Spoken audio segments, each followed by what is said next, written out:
Magandang umaga po sa inyong lahat.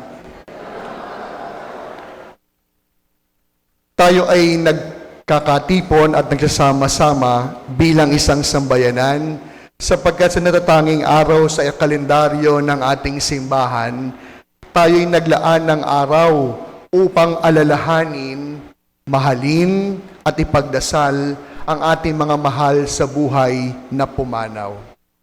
Ang araw po ng mga yumao o pumanaw nating mahal ay isa po marahil sa pinakamalalim na pagdiriwang ng ating pananampalataya.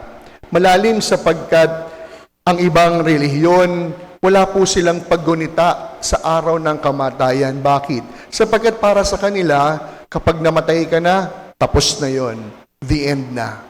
Pero tayong mga Katoliko, bahagi ng ating pananampalataya, ang buhay na walang hanggan.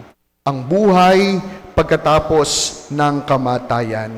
Na kung saan ang kamatayan, hindi po bilang katapusan, kundi bilang isang daan patungo sa buhay na walang hanggan.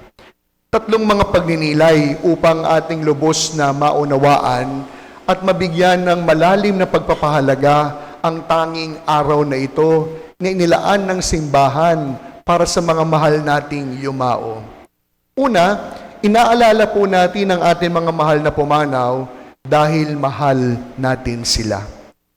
Bawat pangalan po na bitbit ninyo sa araw na ito, bawat larawan na mga narito sa ating memorial wall, ay mayroong mga kwento ng pagtitiis, tagumpay, hirap, kabutihan, gayon din ng kanilang pagmamahal.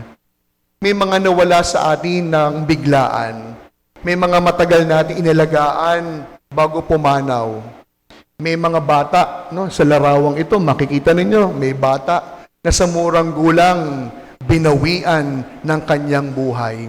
Meron din namang mga matatanda na siyang dumating na sa finish line ng kanilang pag-inog sa mundo. At sa tuwing pinagdarasal po natin yung mga mahal natin sa buhay, ipinagpapatuloy natin yung ating pagmamahal sa kanila. Aayon kayo kapag sinabi ko na nung pumanaw yung mahal natin, hindi naman nagtapos yung pag-ibig para sa kanila. Nung pumanaw yung minamahal, hindi naman nawala yung pagmamahal. Kaya nga po, yung tanging paraan ng pag-alaala ay isang pagpapakita ng pagmamahal natin sa kanila. Pero yung pagmamahal na ito, ibang level, mas malalim. Bakit? Sapagkat sa pagmamahal natin sa mga pumanaw, parang sinasabi natin, ang Diyos na ang mag-aalaga sa iyo. Ipinagkakatiwala kita sa kandili ng Panginoon. Kaya yun po yung unang bagay na dapat nating maalala. Inaalala natin mga mahal nating yumao, hindi dahil tayo ay masokista, hindi dahil gusto nating balikan yung malungkot, mapait at masakit, kundi inaalala natin ang mga minamahal nating yumao dahil mahal natin sila. At ang bahagi ng pagmamahal na yon, parang sinasabi natin sa Diyos, kayo na po ang bahala sa bawat mahal namin na yumao. Pangalawa, tayo ay nagdarasal para sa kanila, hindi lamang ng may pagmamahal, kundi tayo po ay nagdarasal ng may pag-asa. Alam niyo, ang mga pagbasa po natin ngayon, malinaw na sinasabi sa atin, ang kamatayan hindi ang katapusan, kundi ang kamatayan ay isang pintuan, hindi tuldok, kundi kuwit ng pagpapatuloy ng ating pag-iral. Maaaring hindi sa mundong ito, hindi dito sa pako, kundi pag-iral, nakapiling ang Diyos. Kaya nga, alam nyo kung mapapansin ninyo, kung attentive kayo kapag may misa ng patay, yung opening prayer, anong sabi ng opening prayer? Tinawag mo ang iyong lingkod. Bakit?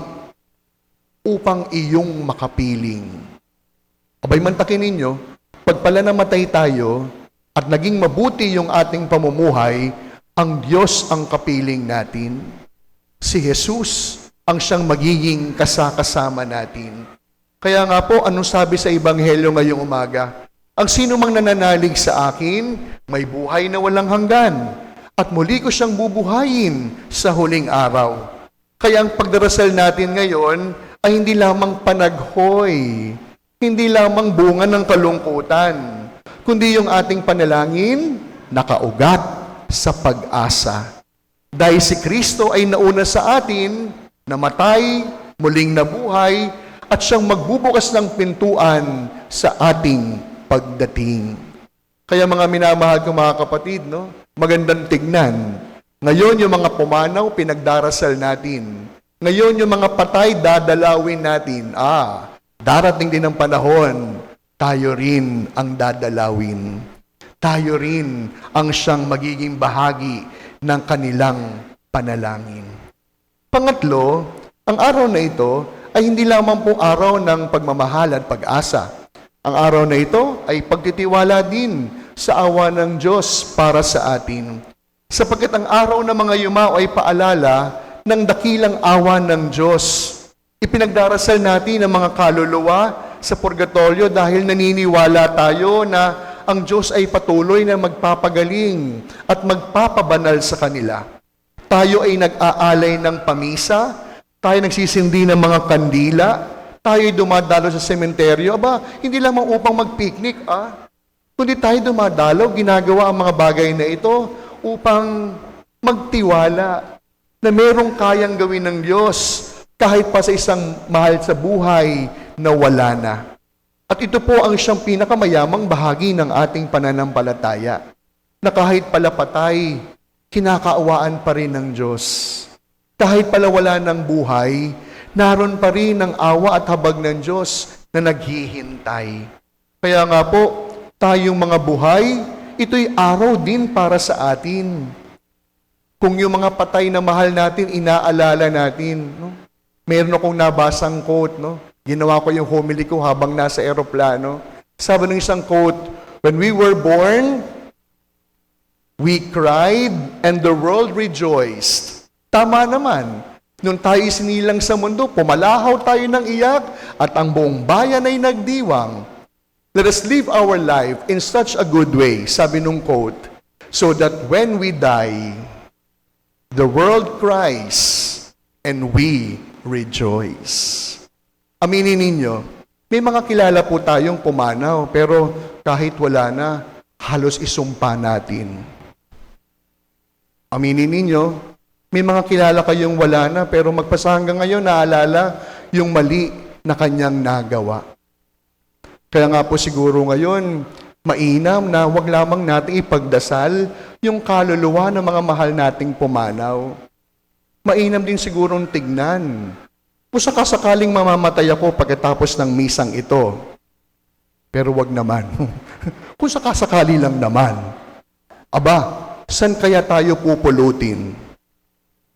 Mainam po yan na challenge para sa atin ngayong araw na ito. Kung sakasakaling pagkatapos ng misa, mamaya 9:30, kukunin ng Diyos ang buhay na pahiram sa atin, saan kaya tayo mapupunta? Saan kaya tayo pupulutin? Magiging maganda rin kaya ang magiging iiwang alaala sa bawat mahal natin sa buhay na ating iiwanan? Magiging masakit din kaya para sa kanila ang ating pagpanaw?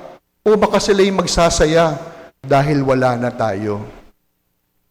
Pero aminin din natin, may mga taong kahit hindi natin kasama, parang buhay na buhay yung kanilang naiwang alaala, hindi lamang dahil maganda, kundi buhay na buhay sapagkat ipinagpatuloy ng mga mahal sa buhay ang kanyang mabuting nasimulan sa loob ng pamilya.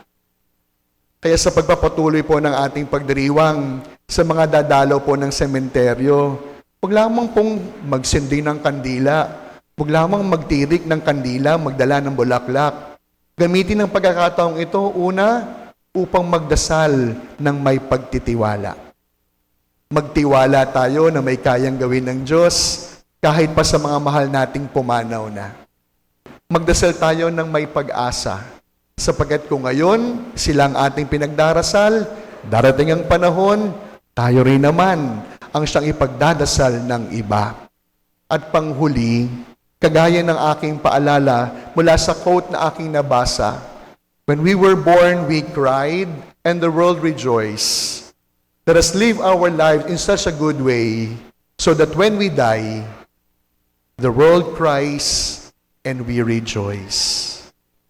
Magdiriwang tayo sapagkat diretso langit ang punta. Samantalang ang bawat naiwanan dahil sa mabuting gawa na ating ipinadama, sila naman ang luluha para sa atin.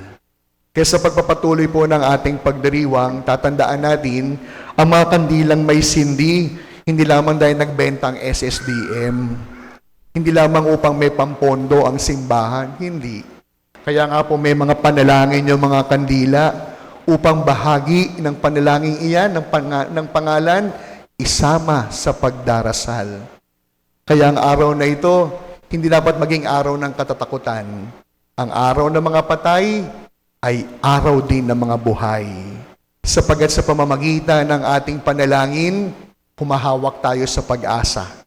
Sa pamamagitan ng ating pag-alaala, humahawak tayo sa pagtitiwala. Sa pamamagitan ng ating pag-aalala sa kanila, namumuhay tayo sa pagmamahal.